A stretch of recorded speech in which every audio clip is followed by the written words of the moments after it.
Prince Reza Pahlavi, please.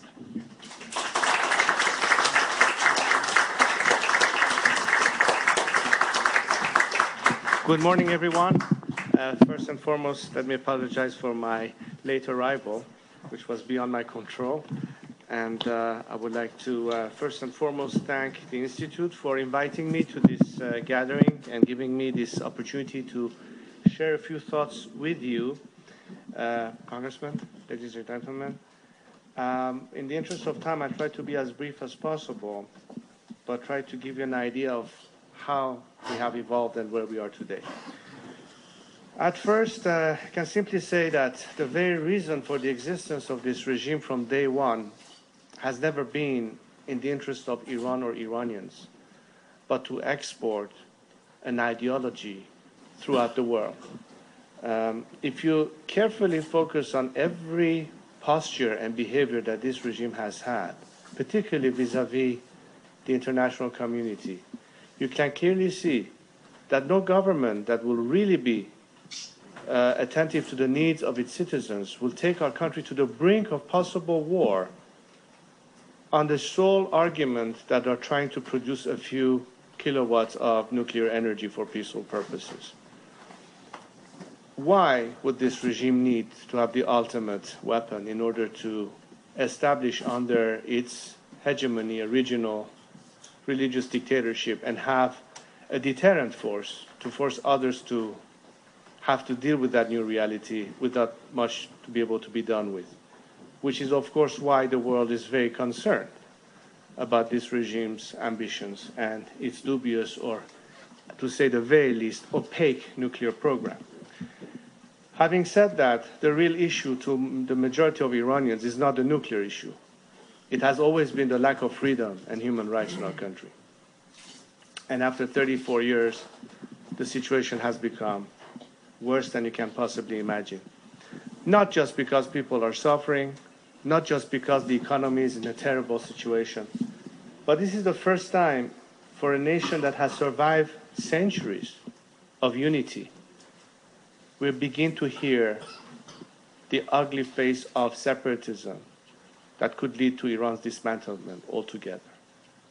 Not necessarily because the people who can no longer put up to this regime are at fault, but because nothing today gives an Iranian citizen absolute equal rights under the law because of their religious tendencies or ethnic background or political ideology. We have, on the other hand, witnessed for at least a couple of decades an attempt from within Iran to try to see, despite the reality of this regime, an attempt to try to reform this regime. Ever since the arrival on the scene of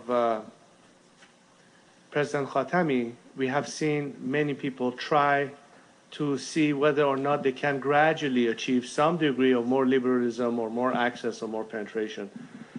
But at the end of the day, I think everybody today knows the ultimate conclusion, that this regime is irreformable, not just because of its constitution that limits the possibility of any legislation, which is subject to a wanton veto of the supreme leader who could basically decide anything as a last word and controls every aspect of governance in Iran.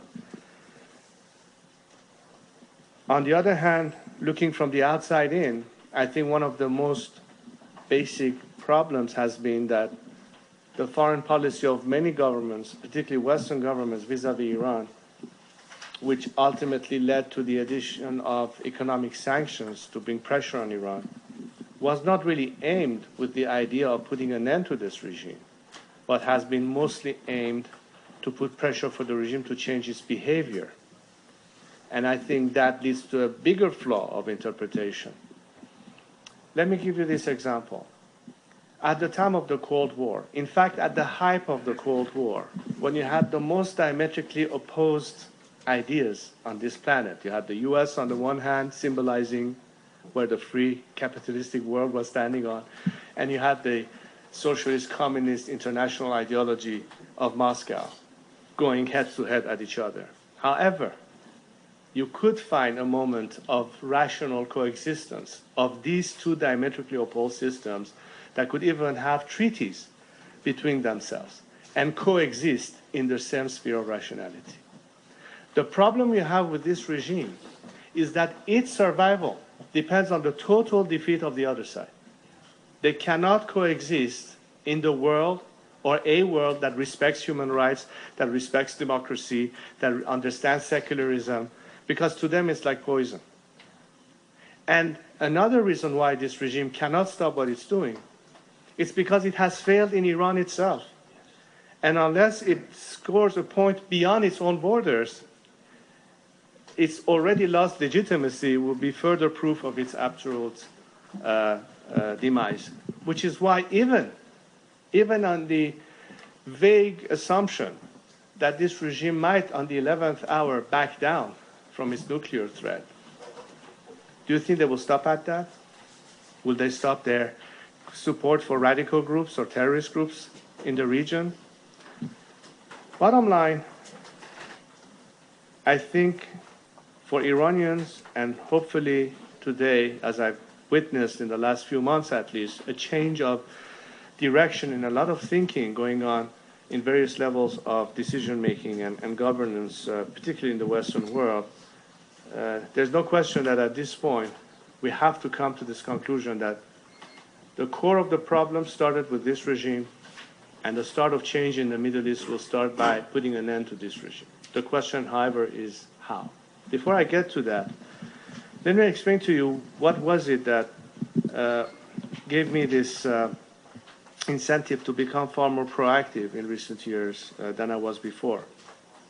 And I have to tell you that the first element I'd like to credit for this is today's generation of young Iranians inside Iran. Particularly after what happened in 2009, which was really the birth of a movement which was short-lived for obvious reasons, known as the Green Movement. While many focus only at the surface of the problem, being contesting the results of a fraud in an electoral process, if you could call a system in Iran as an election, but for what it's worth, it was controversial. But I'm certain that the millions that went into the streets had much more in mind than just contest the result of a vote. It was a far too long kept cry for freedom and for an opportunity to see what they really want.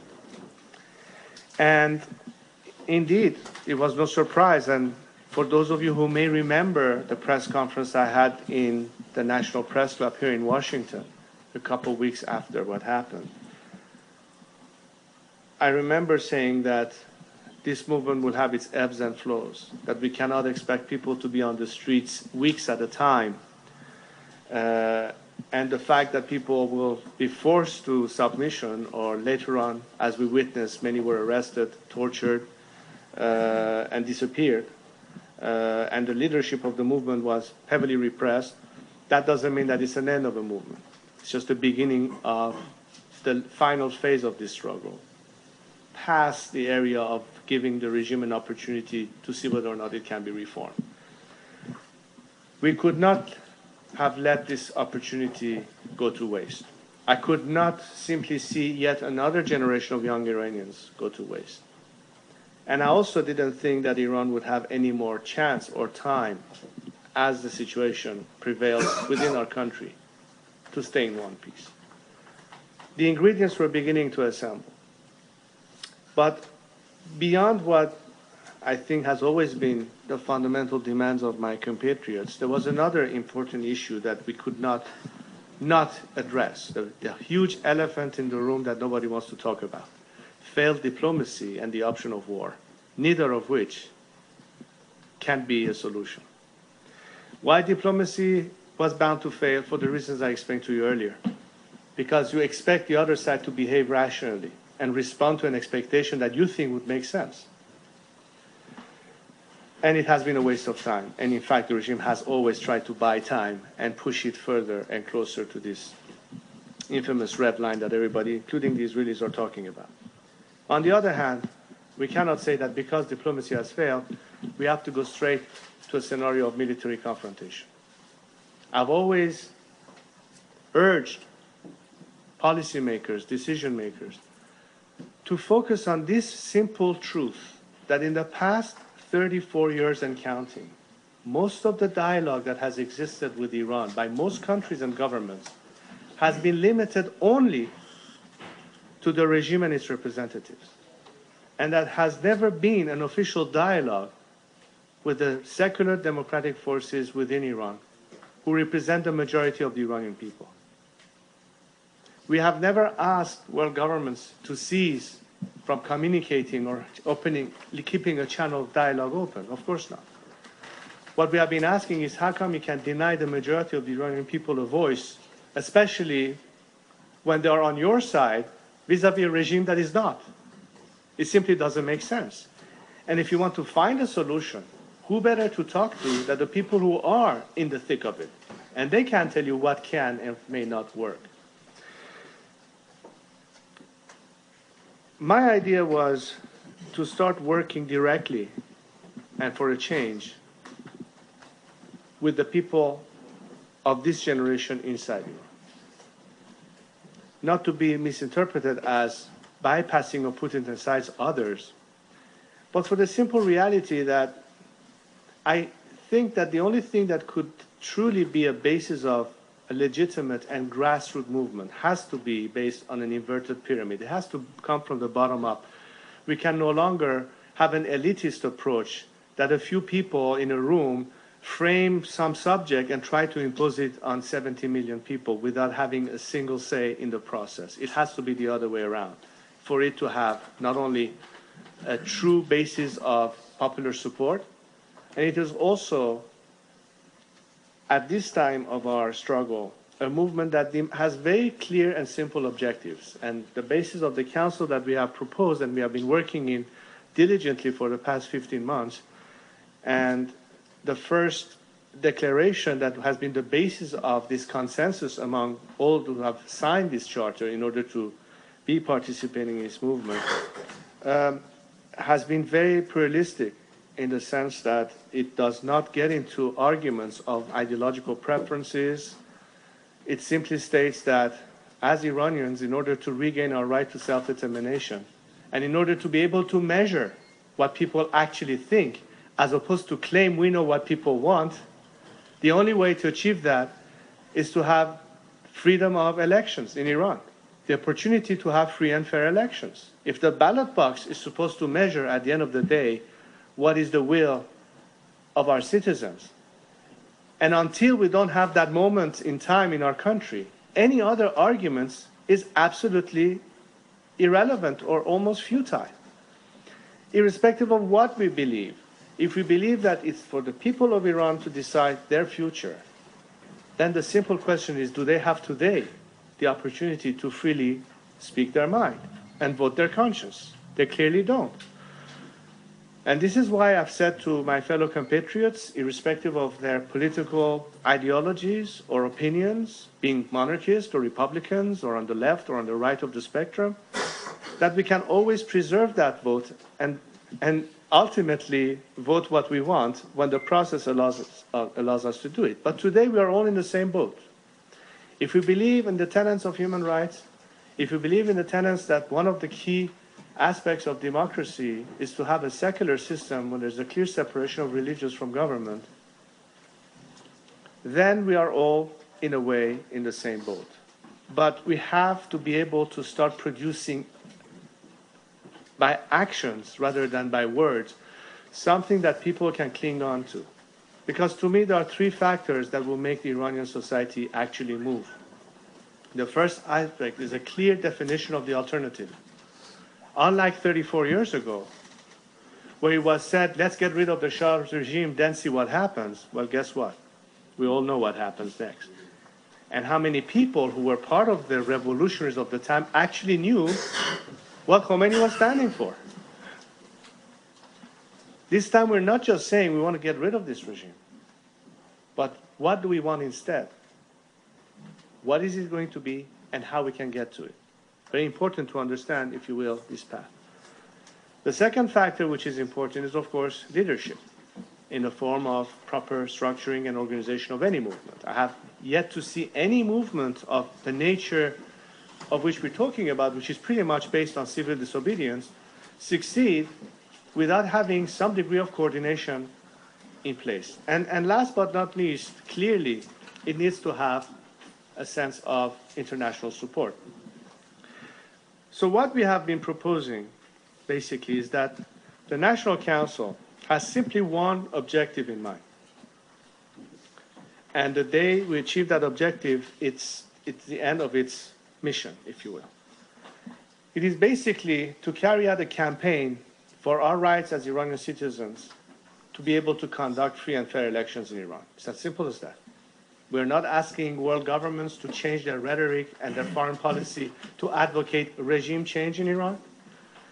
All we are asking them is to side with us as Iranians that we want to be able to have our destiny in our own hands in a democratic process. For those who believe that the regime has to change, of course, that's what we're talking about.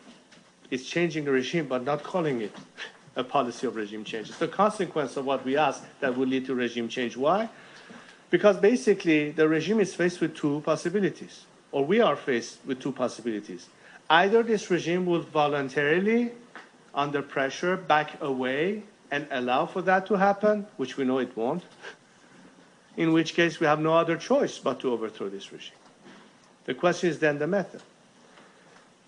I want to go back to what I stated a little bit earlier and close on that note. Earlier I mentioned to you that the reason why nothing has changed is because the premise of forcing the regime to change its behavior was flawed to begin with.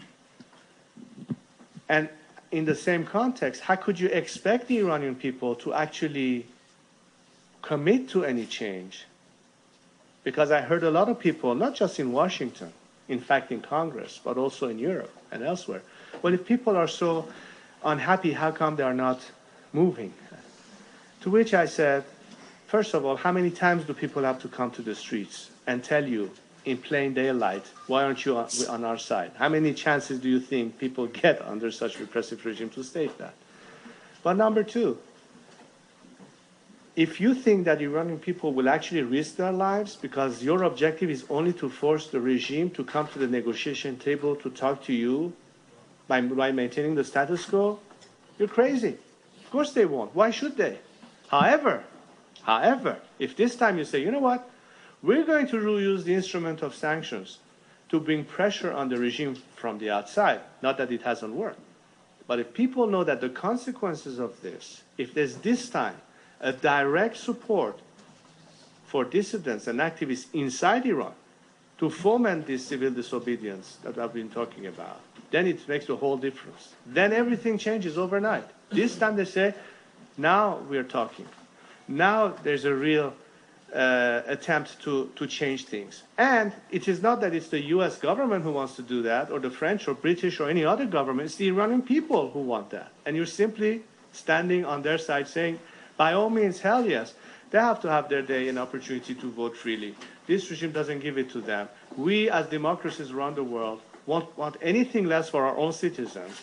And Iranians are any less capable or any less worthy of having the very same standards and principles that we hold dear to ourselves. And that's what we're asking for. So one last issue that I think is also very important for everyone to understand, which is not only part of the spirit of this collaboration among Iranians today who seek, in general, a common goal, it's also part of the process.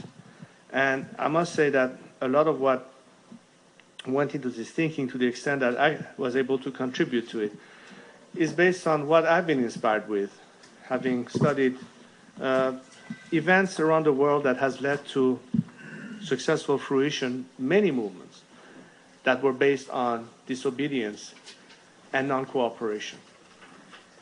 If we study Gandhi and what he did in India, if we study what the ANC did and Nelson Mandela in South Africa, when we look at what happened under Lech Walesa and Václav Havel, to name a few, and of course, when one reads the spirit that went into the thinking that led to the Declaration of Independence in this country, and the vision that the forefathers that put the US Constitution on the map for the first time. We're talking about the same vision. And one part of the vision that we want that I would like to see in my country is not just a vision of democracy and human rights and justice and all that, which goes without saying, but it is also the absolute understanding, and I say this to Iranians and foreigners alike, we cannot hope to rebuild our nation unless we go through a process of national reconciliation and amnesty. Now, this is the most critical part of this. Why do I say this?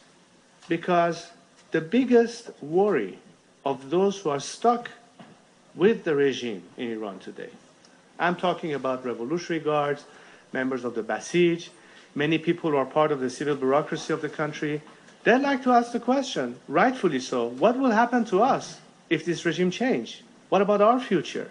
Do we have any hope? Do we have any guarantee? To which I say, absolutely yes. You can be part of the solution if you don't want to remain part of the problem. A lot depends on where you line up today. But we want to give you this opportunity because we have to end the cycle of violence once and for all. We cannot begin to think of rebuilding Iran if it's going to be based on settling scores and revenge and accusations and pointing fingers and capital punishment and what have you. It has to stop somewhere. And I'm happy to report that part of this process that we have engaged, and the first document came out of Evin prison. I personally spoke to prisoners in Evin and other famous dissidents within Iran to make sure that what we do has their backing and their support. Otherwise, it doesn't matter what we do, it would not have any basis of legitimacy and support. But particularly the fact that this message has resonated and has resonated well within the Basij, within the Revolutionary Guards. I have personally been contacted many times throughout the past few months by saying how much they like to hear this and they like to hear more. And they like to hear it more not just from someone like me, but from other Iranians, that the spirit is there and alive and has to grow. We had diplomats who were working with the regime who are now joining this movement. We've had members of the current Majlis in Iran who have signed under a pseudonym this charter and want to participate. And so basically, the floodgates have now opened, this time in the right direction. It would be therefore a shame if an incident internationally would provoke a stoppage of this process. My biggest fear would be that if we are not successful to put together this alternative in time and place, if something was to happen in the form of a military confrontation or something, you would instantly lose the support of those who could be on our side because they'll be forced to defend the country, and you will lose many Iranians, yours truly included, in that process. All I'm asking as a final statement is give the Iranian people their day in court. Give them one opportunity to hear what they have to say. Give them the benefit of the doubt that if given all the resources, they'll make the right decision. And at the end of the day, none of us have the right to claim what the people of Iran ought to have. All we can claim is to defend their right to decide what they want for themselves, which is what I'm standing for. Thank you very much for your time.